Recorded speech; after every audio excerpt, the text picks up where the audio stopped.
এটা ছিল ১৬২২ সালে আমেরিকার ফ্লোরিডার উপকূলে এক শীতল ঝড়ো রাত।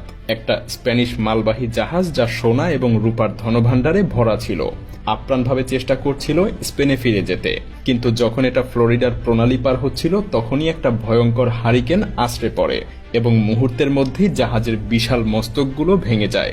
পেছনের প্যাডেলটাও ঢেউয়ের তীব্রতায় ছিঁড়ে যায়। কিছুক্ষণের মধ্যেই অটোচা জাহাজটা সমুদ্রের গভীরে তলিয়ে যায়। এই রাতের আধারে অন্তত $৫০০ মিলিয়ন মূল্যের ধনভাণ্ডার তলিয়ে গিয়েছিল এবং এর অবস্থান হয়ে উঠেছিল এক অমীমাংসিত রহস্য। তবে ৩০০ বছর পর সমুদ্রের তলদেশে লুকিয়ে থাকা এই অমূল্য ধন সম্পদ অবশেষে আবিষ্কৃত হয় এবং সেগুলো যে পরিমাণ মূল্যবান ছিল সেটা কেউ কখনো কল্পনাও করতে পারবে না। মূলত যখন অটোচা জাহাজটা সেই ভয়ঙ্কর রাতে ডুবে গিয়েছিল তখন এটা ফ্লোরিডা কিজের একটা প্রবাল দ্বীপে তলিয়ে যায়, যা ছিল ২০০ মাইলের ছোট দ্বীপপুঞ্জের একটা অংশ মাত্র। সেই সময় জাহাজটার অবস্থান সবারই জানা ছিল, কিন্তু কয়েক সপ্তাহ পর আরেকটা হারিকেন এসে জাহাজটাকে টুকরো টুকরো করে ফেলে এবং সমুদ্রের তলদেশে এর ধ্বংসাবশেষ ছড়িয়ে দেয়। অটোচার অবস্থান যেন চিরকালের জন্য হারিয়ে যায়, তবে এর ধন সম্পদের রেকর্ড কখনোই হারিয়ে যায়নি। এই জাহাজে ছিল ১৫০টা সোনার বার, ১০০০টা রূপার বার এবং ৫০টারও বেশি খাজানার বাক্স। সব মিলিয়ে আজকের দিনে এই সম্পদের মূল্য ছিল প্রায় $500 বিলিয়ন।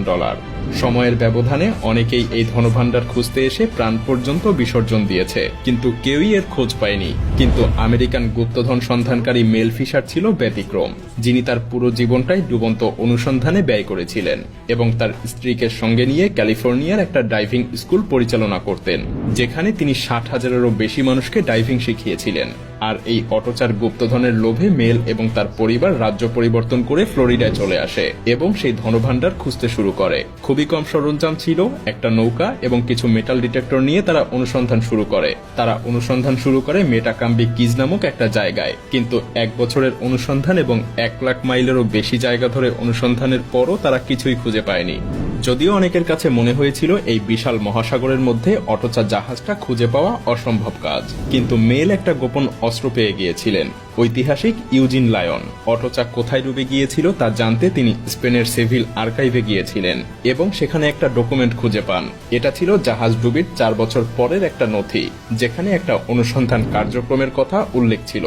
সেই অনুসন্ধানটা মার্কেসাস কিজ নামক একটা স্থান থেকে পরিচালিত হয়েছিল, যা মেল যে জায়গাটাতে খুঁজছিলেন তার থেকে ১০০ মাইলেরও বেশি দূরে ছিল। মেল এবং তার দল তৎক্ষণাৎ তাদের নৌকা স্থানান্তর করে নতুন এই জায়গায় এসে অনুসন্ধান শুরু করেন, কিন্তু এখন তারা গভীর পানিতে খুঁজছিলেন এবং তাদের বড় সমস্যা ছিল সমুদ্রের গভীরের দৃশ্যমানতা। যদিও পানির উপরের অংশ পরিষ্কার ছিল, কিন্তু তলদেশের ডাইভাররা তাদের হাতও ঠিকভাবে দেখতে পাচ্ছিল না। তাই মেল একটা চমৎকার উপায় খুঁজে বের করেন। তিনি তার নৌকার সাথে ২টা বড় টিউব সংযুক্ত করেন, যেগুলো প্রোপেলারের সামনে দিয়ে নামানো হতো।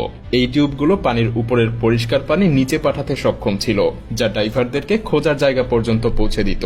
এটা শুধুমাত্র পানির ময়লাই পরিষ্কার করছিল না, বরং এটা একটা বড় গর্তও খনন করছিল এবং বালির নিচে থাকা যে কোনো কিছুকে চমৎকারভাবে ফুটিয়ে তুলছিল। তারপর ১৯৭১ সালে একদিন বালির নিচের জাহাজটার একটা বিশাল নোঙর আবিষ্কার করেন। যদিও এটা কোনো মহামূল্যবান সম্পদ ছিল না, তবে এটা ছিল তাদের প্রথম ক্লু যে সম্ভবত আসল ধনভাণ্ডার আর খুব বেশি দূরে না। তারপর আরো কিছু প্রাচীন জিনিসপত্র উঠে আসে, যেমন কাপ, তলোয়ার, কামান বল এবং জাহাজটা একত্রে রাখার জন্য ব্যবহৃত লোহার নখ পর্যন্ত। সবকিছু ট্র্যাক করার জন্য তারা একটা মানচিত্র তৈরি করতে শুরু করেন, যেখানে প্রতিটা খুঁজে পাওয়া জিনিসের অবস্থান চিহ্নিত করা হয়েছিল। কিছুদিন পর মানচিত্রে একটা স্পষ্ট রেখা তৈরি হতে শুরু করে এবং তারা সিদ্ধান্তে পৌঁছায় যে অটোচার ধনভাণ্ডার সম্ভবত এই রেখা বরাবরই কোথাও থাকবে। কিন্তু ২ বছর অনুসন্ধান করার পরেও তারা মূল্যবান কোনো কিছুই আবিষ্কার করতে পারেনি। এদিকে মেলের অর্থও ফুরিয়ে আসছিল এবং যদি খুব তাড়াতাড়ি তারা কোনো ধন সম্পদ খুঁজে না পান তাহলে তাকে এই অনুসন্ধান বন্ধ করতে হবে। তবে ১৯৭৩ সালে তারা একটা সিলভার কয়েন এবং ৩টা বিশাল সিলভার বার আবিষ্কার করেন, যার মূল্য ছিল $১,০০,০০০-এরও বেশি। কিন্তু তখনও পরিষ্কার ছিল না এটা অটোচা থেকে এসেছে নাকি অন্য কোনো জাহাজ থেকে এসেছে। তাই তারা আবারও জাহাজের কার্গো ম্যানিফেস্ট পরীক্ষা করতে শুরু করেন। প্রতিটা সোনা এবং রূপার জিনিসের নির্দিষ্ট ওজন এবং সিরিয়াল নাম্বার নথিভুক্ত ছিল এই ডকুমেন্টে। তারা সেই নথিপত্র বিশ্লেষণ করে জানতে পারে সিলভার বারগুলিতে খোদাই করা নম্বরগুলির সাথে ম্যানিফেস্টের নম্বরগুলোর মিল আছে। তারা নিশ্চিত হয় যে তারা যে আবিষ্কারগুলো করেছিল তা আসলে অটোচা জাহাজেরই ছিল। দলটা ধীরে ধীরে কয়েনগুলো ইলেকট্রোলাইসিসের মাধ্যমে পরিষ্কার করতে শুরু করে এবং সেগুলো বিক্রি করে অর্থ সংগ্রহ করতে শুরু করে। মেল এবং তার দল আবারও ব্যবসায় ফিরে আসতে সক্ষম হয়। তারা আরো বেশি ধন সম্পদ খুঁজে পেতে নতুন প্রযুক্তি নিয়ে অনুসন্ধান শুরু করে। কিন্তু ঠিক যখনই তারা কিছু সাফল্য লাভ করতে শুরু করছিল তখনই ফ্লোরিডা রাজ্যের সরকার মেলের খুঁজে পাওয়া সমস্ত ধন সম্পদ তাদের অধীনে দাবি করে। তবে মেলও এই দাবির প্রতিরোধ করতে শুরু করে। অবশ্য এর মধ্যেই দলটা আরো কিছু গুরুত্বপূর্ণ বস্তুও খুঁজে পায়, যেমন 9টা ব্রোঞ্জ কামান যেগুলোর উপরে অটোচার চিহ্ন পর্যন্ত খোদাই করা ছিল। কিন্তু সেগুলি আবিষ্কৃত হওয়ার একদিন পরেই তাদের একটা নৌকা উল্টে যায়, যার ফলে তাদের দলের 3 জন সদস্য নিহতও হন। দুঃখজনকভাবে তাদের মধ্যে মেলের ছেলেও ছিল। এভাবেই 3 বছর সময় পার হয়ে যায় এবং দলটা আর নতুন কোনো ক্লু না পাওয়ার কারণে তাদের অনুসন্ধান আবারও বন্ধ হয়ে যায়। এই অনুসন্ধানের পুরো সময় জুড়েই মেল একটা রহস্যময় ডকুমেন্টের কথা উল্লেখ করতেন, যা অটোচার একজন জীবিত ব্যক্তি লিখে গিয়েছিলেন। সেই ডকুমেন্ট অনুযায়ী সেই ব্যক্তি 70 পাউন্ডেরও বেশি কলম্বিয়ান এমারেল্ড মূল্যবান পাথর পাচার করছিলেন জাহাজটাতে।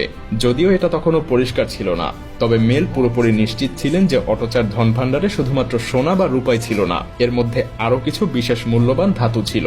এদিকে 8 বছরের আইনি লড়াইয়ের পর মেল ফ্লোরিডার সরকারকে পরাজিত করে এবং অবশেষে ধন সম্পদের পরিপূর্ণ অধিকার লাভ করে। তবে 1970 সালের শেষ দিকে মেল তার অনুসন্ধান কার্যক্রমে $6 মিলিয়ন খরচ করে ফেলেছিলেন, কিন্তু তাদের ইনভেস্টমেন্ট যেন তখনও লাভের মুখ দেখেনি। তবে এই সবকিছু বদলে যায় 1983 সালে।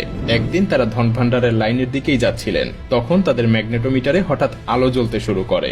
ডাইভাররা নিচে গিয়ে কয়েকটা ধাতব বস্তু খুঁজে পায়, যা ধন ভাণ্ডারের লাইনের দক্ষিণ পূর্ব দিকে ছিল। সেগুলোর অবস্থান ম্যাপে চিহ্নিত করে তারা নতুন একটা লাইন দেখতে পায়, যা মূল লাইন থেকে কিছুটা ভিন্ন দিকে ছিল। তারপর 1985 সালের 20 জুলাই, ঠিক 10 বছর পর, তাদের সোনার স্ক্যানার একটা বিশাল ফ্যাকাশে বস্তু দেখতে পায়। 2 ড্রাইভার দ্রুত পানিতে ডুব দেয়। অদ্ভুতভাবে গ্রেগ ওয়ারহ্যামের পূর্ব দিকে প্রায় 100 গজ দূরে সরে গিয়ে তারা দেখতে পান সেখানে প্রায় 80 ফুট দীর্ঘ একটা জাহাজের ধ্বংসাবশেষ আছে, যার উপরে সোনার বারগুলো ছড়িয়ে ছিটিয়ে ছিল। পাশে ছিল অনেকগুলি সোনার কয়েন এবং বার। এটাই ছিল মূলত সেই কাঙ্ক্ষিত গুপ্তধন। অবিশ্বাস্যভাবে ধ্বংসাবশেষের মধ্যে একটা আঙুলের আকারের এমারেল্ডও পাওয়া যায়, যার মূল্য ছিল কিনা $8 লাখ বেশি। আর এরপরে আরো একটা এমারেল্ড উঠে আসে, যা $1 লাখ বেশি মূল্যবান ছিল। অবশেষে 2000-এর বেশি অখণ্ড এমারেল্ড তারা খুঁজে পায়। ভাবতে পারেন কত সম্পদ লুকিয়ে ছিল এই সমুদ্রের গভীরে। এভাবেই টানা 16 বছর অভিযানের পর মেল এবং তার দল অটোচার সেই ঐতিহাসিক গুপ্তধন খুঁজে পান। The mother lode in 1985 was valued at about $400 million.